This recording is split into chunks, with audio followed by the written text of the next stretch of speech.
দীর্ঘদিন যাবত আসলে গণতন্ত্র ছিল, আমরা বলবো না যে গণতন্ত্র ছিল না, গণতন্ত্রকে বেঁচে রাখার জন্য নির্বাচন ছিল, কিন্তু নামটা অস্তে ছিল আর কি, সেটা আইসিইউতে রাখা একটা গণতন্ত্র ছিল আমি মনে করি।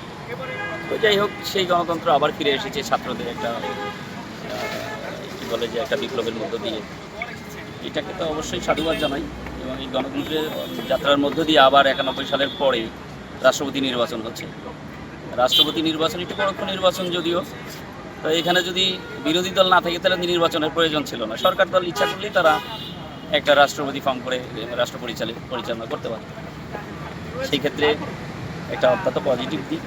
হ্যাঁ, গণতন্ত্র টিকে থাকলে, শুধু জীবিত থাকলে নয়, গণতন্ত্র একটি কার্যকর গণতন্ত্র এই দেশে টিকে, এই দেশে চালু থাকে, এই প্রত্যাশা রাখছি। এবং আজকের নির্বাচন অত্যন্ত ফলপ্রসূ হোক, কোনো রকমের কী বল প্রভাব ছাড়া এই নির্বাচনটা অনুষ্ঠিত হোক, এটা আমার প্রত্যাশা আর কি।